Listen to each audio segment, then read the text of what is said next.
Mon petit thème de ce soir, c'est le but. Vous savez, tout ce qui est fait sur terre, tout ce qui existe sur terre, est attaché à un principe, à un but. Toute vie est attachée à un principe, à un but. Même Dieu, quand il créa l'homme, il l'a fait avec un but. Dans la vie chrétienne, rien n'est laissé au hasard. Dieu agit toujours avec un but précis, comme le but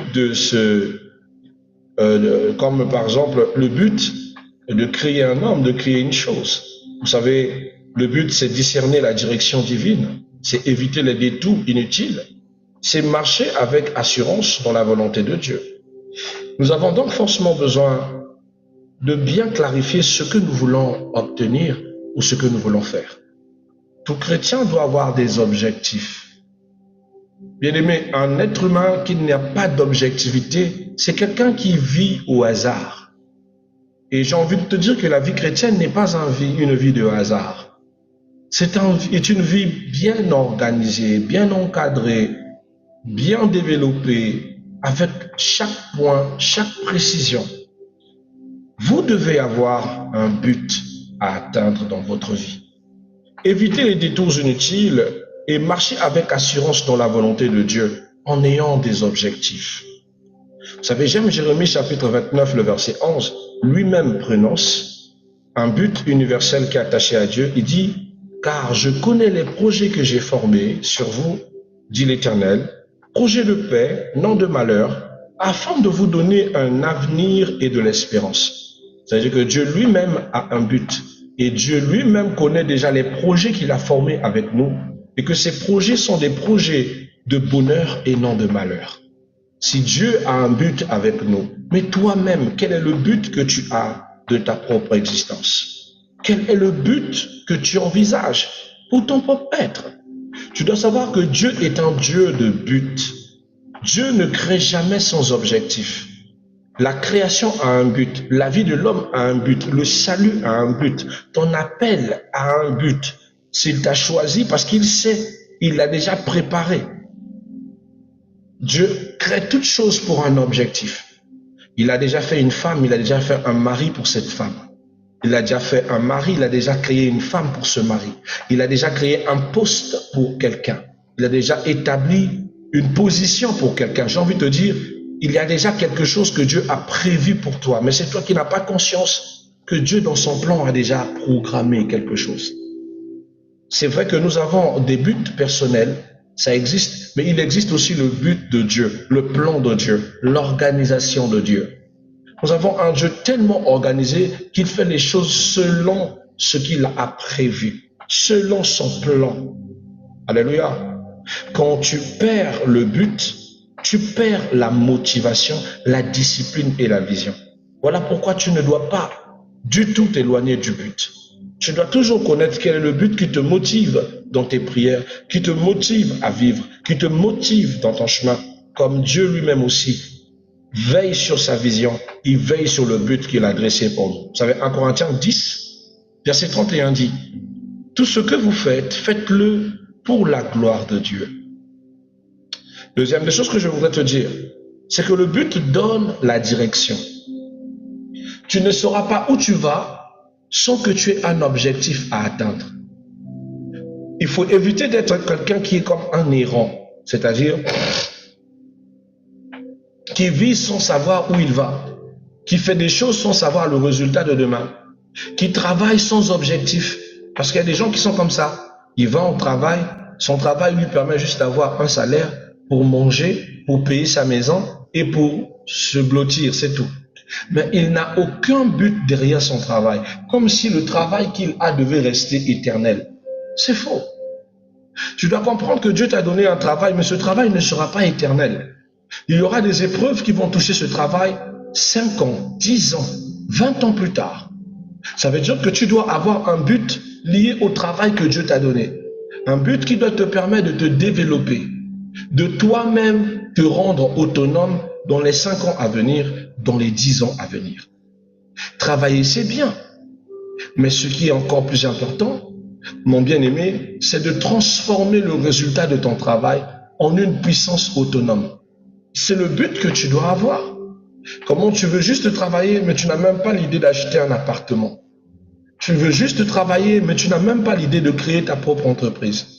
Tu veux juste travailler, mais tu n'as même pas un but avec. Certaines personnes, dès qu'ils commencent à gagner un peu plus d'argent, au lieu de penser comment créer son autonomie, la plupart courent vite dans le principe du mariage. C'est-à-dire qu'au lieu de penser d'abord avoir un endroit où s'asseoir ou dormir, définitivement un endroit qui l'appartient, ou encore de créer une activité qui lui permet de pouvoir ne plus vivre sous le salaire, mais de vivre sous des revenus bien stables. Non, la personne va directement imaginer le mariage.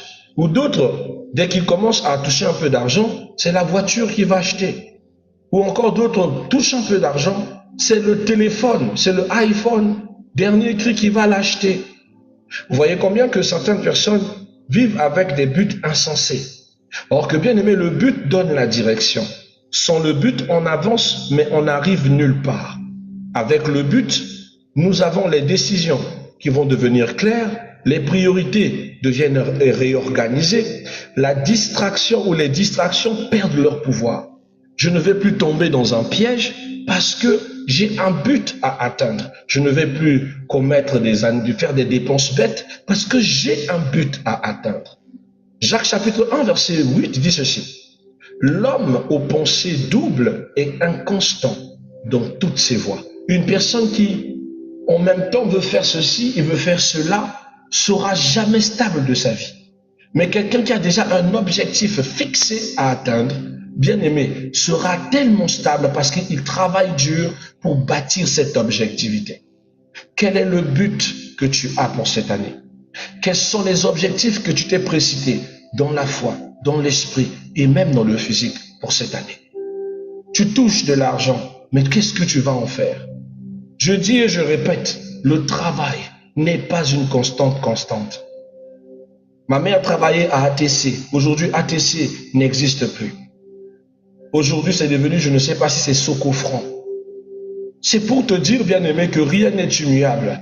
Aujourd'hui, je dois me battre pour toucher ces arriérés. Deux fois, on les néglige. Elles ont plein de leur argent qu'on ne peut même pas payer. Sa retraite qui ne passe même pas.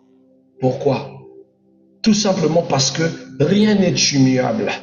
C'est pour te dire que ce que tu mets ta foi dessus aujourd'hui peut demain se changer en une pierre. Mais quand Dieu te donne l'occasion de bâtir ce que toi seul as le contrôle et Dieu seul a la mainmise, je précise, toi seul as le contrôle et Dieu seul est la mainmise, alors là, tu bâtis dans le solide. Tu dois avoir un but. Je ne dis pas que le mariage n'est pas un objectif, mais le mariage doit être un objectif qui est cumulé par une conséquence. Une conséquence où tu es stable, tu as tout arrangé, tu te sens prêt à te marier. Toi, tu veux te marier, tu n'as même pas les conditions pour le mariage. Tu veux te marier, tu n'as même pas où mettre ta femme, les conditions, où placer tes enfants. Rien. Tout ce que tu penses, c'est le mariage. Tout ce que tu penses, c'est d'entrer dans un foyer. Lorsque tu n'as pas les compétences, tu ne vois pas que tu vas aller te faire du mal pour rien. Tu vas aller te faire souffrir ou faire souffrir. Tu vas porter des charges qui t'empêcheraient de construire demain. Sois objectif et des buts. J'atteins d'abord cet objectif et après je passe à autre chose. Je crée d'abord les conditions et après je viens poser le mariage. C'est comme ça. Il faut penser responsablement, sinon tu vas vivre à l'aventure. Dieu bénit les aventuriers, mais tu n'auras rien à donner à tes enfants. Tu n'auras rien à leur donner. Ayez des buts à atteindre. Quel est le but de ta vie? J'ai vu une sœur qui n'a pas de travail. J'ai vu une sœur qui n'a pas de travail, qui n'a aucune condition stable, qui a 42 ans et qui me regarde et me dit, papa, tout ce que je veux actuellement, c'est que Dieu me donne un enfant. Tu n'as pas de travail, tu n'as pas de conditions stables, tu n'as même pas un mari. Mais ce que tu veux, même, c'est-à-dire que tu es un enfant à 40, j'ai déjà 42 ans, je suis en train de guetter la ménopause, tout ce que je veux, c'est que Dieu m'accorde un enfant. Tu vas l'éduquer avec quoi? Le nourrir avec quoi? Mettre cet enfant dans quelles conditions? Tu vas le donner quoi à cet enfant? C'est comme ça que beaucoup mettent au monde des enfants à 30 ans, à 38 ans, pour aller les déposer encore chez les parents qui vous ont mis au monde. Donc les mêmes parents qui t'ont fait grandir jusqu'à 34 ans doivent être les mêmes parents qui doivent encore éduquer l'enfant que toi tu as mis au monde. Tu ne vois pas que tu es comme une malédiction? Que tu es comme une plaie? C'est-à-dire cette vie te plaît? Parce qu'on t'a dit que tu as un problème de fertilité. Sarah a mis au monde jusqu'à 90 ans. Moi, j'ai vu des dames mettre au monde à 55 ans. Veille d'abord à l'objectivité. Quel est le but que tu as? Qu'est-ce que tu as bâti? Qu'est-ce que tu vas donner à cet enfant? Qu'est-ce que tu vas donner à cette vision? Même un pasteur, avant de construire une église, commence d'abord par bâtir les fondations dans les cœurs des âmes de ses fidèles. Il les rassemble peu à peu et c'est au fur et à mesure que les âmes s'agglomèrent que l'église commence à se bâtir. Toute chose est une affaire de temps. Chaque chose a son temps, étape par étape, step by step. Si tu précipites le temps, alors tu vas vivre une vie de misère, où tu vas rentrer dans un foyer, où soit l'homme est riche, mais toi comme tu n'as rien à donner, tu deviens la marionnette, tu vas te malmener même pour une boîte d'allumettes. Comme tu n'as pas de valeur, tu ne peux pas être une femme comme la Bible le dit, une aide semblable, il va te faire souffrir. Pour le peu d'argent, tu seras toujours insulté. Tu demandes un peu d'argent, même si c'est seulement 5 000, on va te critiquer. Pourquoi? Parce que tu marches sans but, sans objectif.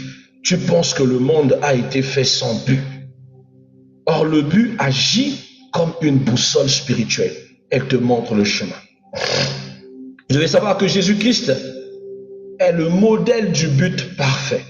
Jésus connaissait son but. Jésus est venu sur cette terre. Il n'est pas venu en ignorance. Il sait quelle était sa mission.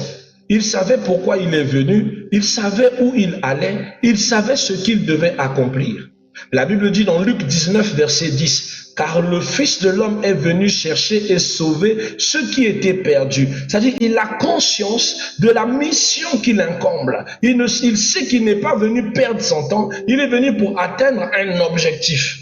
Et que l'objectif, une fois atteint, il doit partir. À Gethsémani, il savait que son temps est arrivé. Quand on lui présente la coupe, il dit, « Père, je sais que tout est possible. Mais toutefois, selon ta volonté. » Il a prié 3 fois pour que Dieu repousse la coupe, mais c'était la coupe du temps. Et il a accepté. Il savait que c'était l'heure pour lui de mourir. Il connaissait le plan du Père pour notre salut. Et il a payé le prix le plus cher pour que vous et moi nous recevons non seulement la paix, non seulement la joie, la vie éternelle dans le royaume des cieux, par la repentance sincère et l'abandon de tout acte pécheresse, mais aussi sa grâce dans ce monde et dans le monde à venir. Donc il a payé le prix pour nous, pour que nous n'ayons plus à payer des transactions à Satan, que nous soyons plus redevables au péché, ni aux esprits de monde des ténèbres, mais que nous ayons la liberté d'être la tête et non la queue, de vivre heureux dans ce monde et dans le monde d'après. Il a payé le prix. Il était le but pour cette grâce. Maintenant, il nous donne cette liberté. Il vous dit que tout a été payé. Tout est payé, vous ne devez plus rien. Maintenant, à vous de pouvoir accéder à votre grâce. Non, c'est vous qui vous endettés dans ce monde. C'est vous qui abandonnez vos objectifs. Vous voulez tout simplement avoir l'argent, mais l'argent sans objectif. Beaucoup veulent avoir un confort, mais un confort sans objectif. Beaucoup veulent avoir des accès, mais des accès sans objectif. Tu veux accéder, pourquoi? Pourquoi tu veux de la place de l'autre? Pour rien. Il y a des gens qui même envient et font du mal à des gens qui ne peuvent même pas remplacer. Tu vois quelqu'un qui va chez le féticheur pour dire, gâche le mariage de ma sœur. Elle est devenue orgueilleuse. Gâche son mariage. Mais pour quel but? Parce que le monsieur ne sera même pas ton monsieur. Même si tu gâches son mariage, il ne jettera même pas un regard sur toi. C'est-à-dire que tu détruis un mariage pour rien. Voilà en fait ce que l'homme, l'être humain est. Il se bat sans fondement. Il fait des choses sans but. Vous devez arranger ça. Car même face à la croix, Jésus n'a pas abandonné. Car le but était plus grand que la souffrance. Vous savez bien aimé, un but mal compris peut produire la frustration. Si vous comprenez mal votre objectif, vous serez frustré. Beaucoup sont fatigués spirituellement, non à cause du combat, mais à cause d'un but flou. Parce qu'il ne sait pas pourquoi il combat, il ne sait même pas pourquoi il dit. Voilà, il y a d'autres qui suivent Jésus-Christ, mais ils ne savent même pas pourquoi ils le suivent. Il y a d'autres qui sont venus dans la chrétienté juste pour se marier, juste pour avoir des enfants, juste pour avoir une maison, juste pour avoir un travail. Et quand ils ont obtenu ce qu'ils cherchaient, le but est devenu flou. Or, bien aimés, nous ne venons pas à Dieu pour les choses futiles. Nous venons à Dieu pour la vie éternelle, pour son amour, pour la reconversion sincère de nos cœurs. Un but flou peut vous créer une fatigue spirituelle parce que vous ne savez plus quelle quête vous vouez. Lorsque vous confondez vous aussi votre appel, est-ce que vous savez que Dieu vous appelle à faire autre chose, vous donne un cœur d'agir d'une autre manière et vous vous retrouvez à faire autre chose que Dieu vous a appelé? Ça aussi, bien aimé, ça va vous créer des frustrations.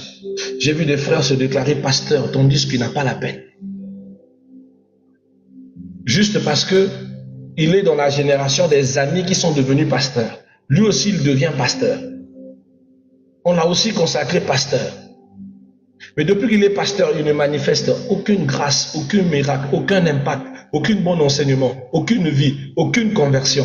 Il se dit, mais pourquoi je ne vis pas les mêmes choses que les autres? Mais c'est parce qu'on t'a nommé on t'a appelé dans un ministère donc qui n'est pas le tien. Et ça va te frustrer parce que tu n'es pas ça. Deux fois, Dieu a fait de toi un chantre. Deux fois, Dieu a fait de toi un parfait évangéliste. Mais parce que tu suis le mouvement des autres et tu penses que nous sommes dans la génération des prophètes, alors tu dois aussi être prophète comme tout le monde. C'est là où tu vas échouer. Et tu vas agir sans onction, sans grâce. Or, ce que tu dois savoir, c'est que derrière la vision se cache la provision. Quand Dieu donne la vision, il donne la provision de cette vision. Si ce n'est pas ta vision, tu n'auras aucune provision. Tu ne pourras pas impacter parce que ce n'est pas ton appel. Tu ne pourras pas agir parce que ce n'est pas ta grâce. Quand ce n'est pas ton foyer, ma sœur, tu ne vas arriver à rien. Il y a des territoires qu'on n'arrache pas. Il y a des mariages qu'on ne brise pas. Tu brises, tu y entres par la force. La provision ne te poursuivra pas. Ce qui faisait la bénédiction de cet homme ne se manifestera pas, alors tu vas toi-même détruire toute sa fortune. Il va t'appeler femme de malchance, femme de poisse. Parce que ce n'est pas ton endroit, tu n'es pas l'engrais qui fertilise ce sol. Tu comprends? Quand vous confondez le but, ça va générer la frustration, car vous ne serez pas capable d'être la même lampe, la même grâce et la même bénédiction que l'autre. Prenons en parallèle l'histoire de Vachi et d'Esther. Malgré la beauté de Vachi, Vachi n'a pas pu interrompre une réunion du conseil. Et c'est à cause du fait qu'elle est rentrée en pleine réunion du conseil que Vachi fut chassée. Sa beauté hypnotisante, imposante, n'a pas empêché Vachi de se retrouver hors du conseil et hors de son mariage. Mais tandis qu'en parallèle, on a quelqu'un comme Esther, qui est un engrais de Dieu et qui était carrément à la place que Dieu a voulu qu'il soit et qui savait le but pour lequel il entrait dans ce foyer.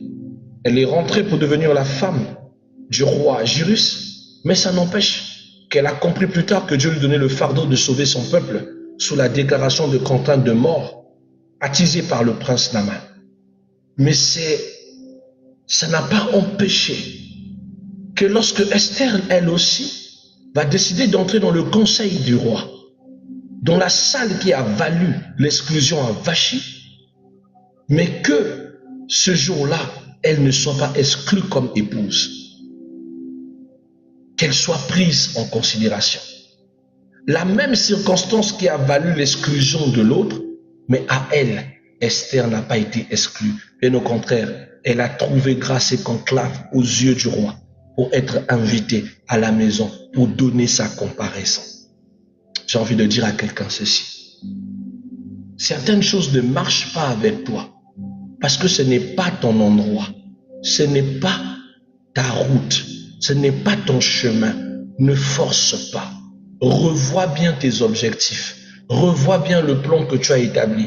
Revois bien ce que Dieu attend de toi. Revois bien ton appel dès la base, avant que quelqu'un te dise que tu étais censé devenir ceci et cela. Tu comprendras que tu as abandonné le chemin de ta bénédiction.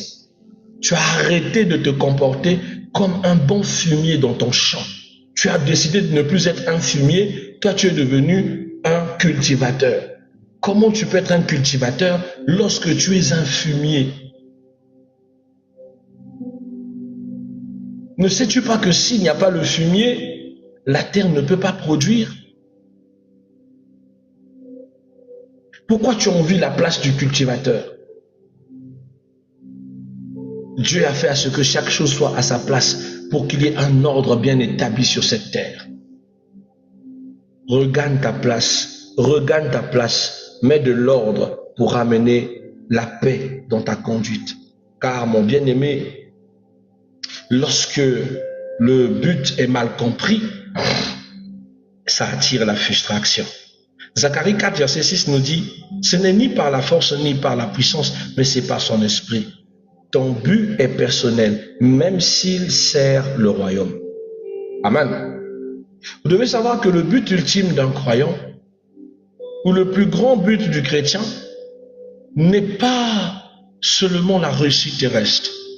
Le grand but du chrétien, c'est ressembler à Christ, accomplir la volonté de Dieu, produire le fruit de l'éternité, car la Bible dit dans Matthieu 6, 33, il dit cherchez premièrement le royaume de Dieu et la justice de Dieu. Alors je ne vais pas vous garder longtemps, bien-aimés, mais ce que je voudrais, bien-aimés, que quand vous ressassez votre but dans votre esprit, ou quand vous connaissez votre but, vous avez aussi le pouvoir d'avancer malgré les tempêtes, parce que vous connaissez ce que vous avez comme but. Vous avez la force de persévérer malgré les retards. Vous avez la grâce de rester fidèle malgré les oppositions. Car un croyant sans but est vulnérable, mais un croyant aligné au but de Dieu est inébranlable et inarrêtable. Le but va vous donner la force. Le but va vous donner l'énergie pour résister à la tempête, au vent et à toutes les forces qui vous entourent. Vous avez besoin d'avoir des buts. Est-ce que tu te souviens de ton but? Pourquoi te bats-tu? Pourquoi pries-tu? Pourquoi es-tu venu à Jésus? Qu'est-ce que tu veux faire dans la vie? Et c'est quand tu connais ton but que maintenant tu dois commencer à bâtir le projet de ton objectif. Penser à amener tout ce qu'il faut pour cet objectif, tant financier, matériel, le construire, épargner pour cet objectif. Tu dois commencer à investir, tu dois être le premier investisseur de ton objectif. Tu dois être le premier à faire le premier pas de la construction de ton objectif. Dieu t'offrira plein de portes et tu vas arriver à ce but. Mais tu dois arrêter d'avoir des buts fortuits qui t'emmènent nulle part. Tu n'as pas les conditions, mais c'est toi qui veux te marier. Tu n'es pas marié, mais c'est toi qui veux avoir des enfants. Ils t'ont fait quoi ces enfants-là? Pour les mettre où?